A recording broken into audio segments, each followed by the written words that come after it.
O propósito sublime de Deus para a Igreja hoje é que ela se edifique em amor por meio de um ministério de vida, crescendo assim em todas as coisas em Cristo. Efésios 4:15. Essa é a meta estabelecida em Efésios 4.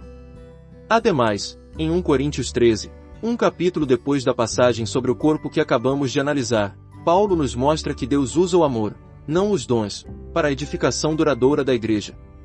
Os dons são expressões exteriores em palavras e discursos, milagres, curas, profecias e assim por diante.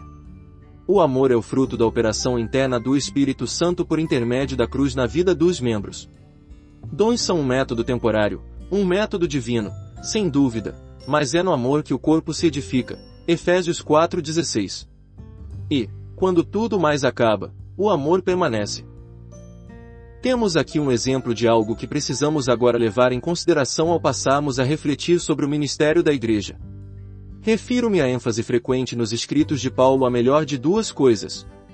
Às vezes, em certo contexto, essa ênfase é bem forte, outras vezes, apenas implícita, mas, apesar disso, deve ser considerada.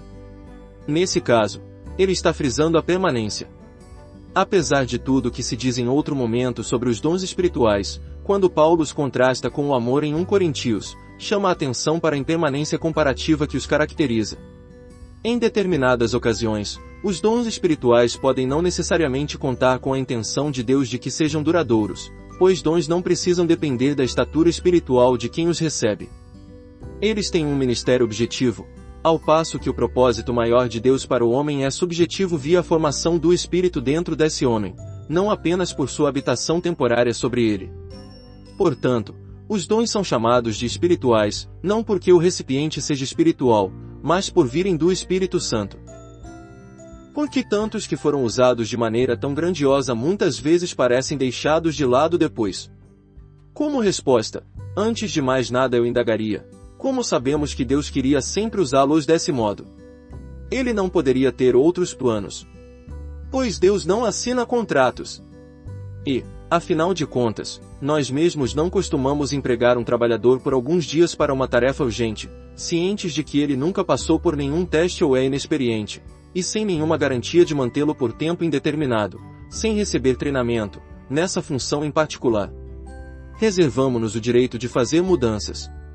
Não pode ser que Deus, de semelhante modo, use os homens por algum tempo e então, em sua sabedoria, mude a natureza do emprego deles. Deus se empresta sua força, que se mantém como um empréstimo divino, sem jamais se tornar posse nossa. Sansão, por exemplo, tinha o dom da força. Parecia não haver nada que não pudesse fazer. Contudo, em termos de entendimento espiritual ou pureza de vida, ele pouca importância teve diante de Deus. Permanecendo sempre um tolo, sucumbiu às concessões e acabou conspirando para a própria queda. Comparando-o a Samuel, que o sucedeu, vemos que Deus só poderia usá-lo para realizar um propósito imediato, não mais que isso. É, portanto, um erro medir a espiritualidade apenas pela presença de dons. Em si mesmos, são base inadequada para um homem ser usado em caráter permanente por Deus. Podem se fazer presentes e ser valiosos, mas o objetivo do Espírito é muito maior: formar Cristo em nós pela operação da cruz, ver Cristo entretecido nos cristãos. Portanto, não se trata apenas de o homem fazer certas coisas ou proferir certas palavras, mas de ele ser certo tipo de homem. Ele é o que prega. Uma quantidade enorme quer pregar sem ser o que diz, mas a longo prazo é o que somos, não apenas o que fazemos ou falamos, que importa para Deus, e a diferença está na formação de Cristo no interior. O Espírito concede dons, Deus concede homens. Aqui está uma distinção que acho bom observarmos. Claro, é a ênfase especial de Efésios 4, versículos 11 e 12, mas todo o teor dos escritos de Paulo, e não menos aqui em 1 Coríntios, está voltado para o caráter dos homens que Deus pode usar. Se nos damos por satisfeitos enfatizando apenas os dons e o ensino da verdade e parando por aí, podemos ter certeza de bênçãos e frutos nesse nível. Mas isso basta. Só desejamos ser usados. Sansão foi usado, bem como Balaão e Saul durante algum tempo. Mas diga-me, o que eles representam nos satisfaz? Saul não passou de um rei provisório, Balaão, de um profeta temporário. Porque a questão não é apenas as palavras e os atos desses homens, mas eles em si. Vale a pena observar que, quando Jesus citava o Antigo Testamento, não falava a profecia de Isaías, mas o profeta Isaías. Nunca foi vocês rejeitaram as profecias, mas vocês rejeitaram os profetas. O Senhor dá grande ênfase aos homens.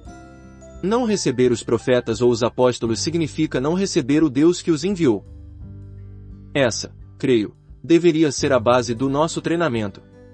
Algumas pessoas se mostram surpresas porque rapazes e moças desejosos de servir ao Senhor nos procuram em Xangai, embora não ofereçamos ciclos de palestras sobre conhecimento bíblico, homilética ou temas semelhantes. Nossa esperança, no entanto, é que os que vêm até nós possam se tornar homens e mulheres melhores, não apenas que aprendam mais doutrina ou adquiram maior habilidade como pregadores. A necessidade não é de maiores dons, mas de homens aos quais Deus possa usar. Com frequência demasiada, as pessoas são ajudadas por nossos dons, mas prejudicadas pelo que somos. A água viva tem de se contentar com vasos impuros, o que é uma vergonha. É verdade, claro, que Deus enaltece os que não são dignos e permite que profiram suas palavras anos antes de lhes compreenderem por completo a importância, mas não quer que nenhum de nós pare por aí. Podemos seguir em frente desse modo por algum tempo. Todavia, não é verdade. Partir do momento em que o Senhor inicia em nós sua obra que, a de formação por meio de disciplina e castigo, vai ficando cada vez mais evidente como na verdade conhecíamos pouco o real significado do que vínhamos dizendo. Ele pretende que alcancemos posição mediante a qual possamos falar, com ou sem dons manifestos, por sermos o que falamos. Porque na experiência cristã as coisas espirituais de Deus são cada vez menos exteriores, ou seja, relacionadas com dons, e mais interiores, relacionadas com a vida propriamente dita. No longo prazo, o que conta são a profundidade e a interioridade do trabalho.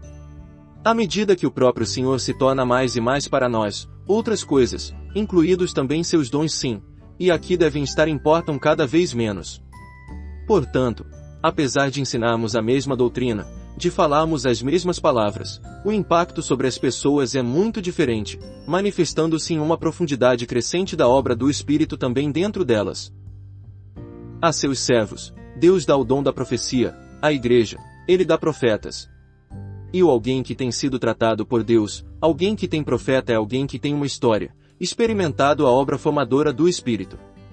De vez em quando, aspirantes a pregadores querem saber de nós quantos dias deveriam ser gastos na preparação de um sermão. A resposta é, no mínimo 10 anos, sendo o mais provável chegue perto dos 20 anos. Nesse ponto, vale o ditado, quanto mais velho, melhor. Pois para Deus o pregador tem tanta importância quanto o que será pregado.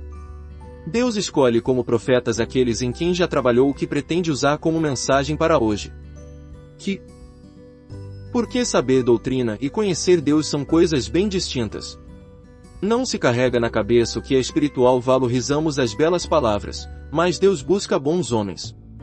Alguns falam, e somos ajudados, outros repetem as mesmas palavras, e continuamos vazios. A diferença está nos homens em si. Não podemos enganar a igreja com valores intelectuais em lugar de espirituais. Ela sabe. Nada substitui o que o homem é diante de Deus. Assim, eis a pergunta que se impõe. Somos como as palavras que dizemos. Senhor, se não te conheço, nem o significado da tua cruz, tampouco a mão formadora do teu Espírito sobre mim, poupa-me da presunção ao falar e comece hoje em mim qualquer que seja a obra necessária a fim de remediar essa deficiência. Quebra, molda, testa, prova-me, de modo que eu possa falar do que sei. Esse deve ser nosso clamor, falar em nome do Senhor o que desconheceremos, se tiver alguma serventia, será por um trecho bem curto do caminho. Um vasto conhecimento da Bíblia não compensará o pequeno conhecimento do Senhor. Temos de conhecê-lo e a Bíblia como sua palavra, expressão de sua mente atual em relação ao povo que lhe pertence. Você pergunta, posso conhecer a mente de Deus? Na verdade, pode, pois Deus não se afastou. Ele ainda fala por meio das Escrituras como sempre fez, mesmo hoje, quando a igreja está tão tristemente derrotada. O Senhor ainda escolhe aqueles que têm uma história com Ele para serem seus porta-vozes na geração em que estão inseridos. Em uma época na qual a maioria dos homens está indiferente às coisas divinas, a necessidade desesperada da Igreja é por homens que detenham esse conhecimento. Extraído do livro Senhor, e agora? Vatmanei.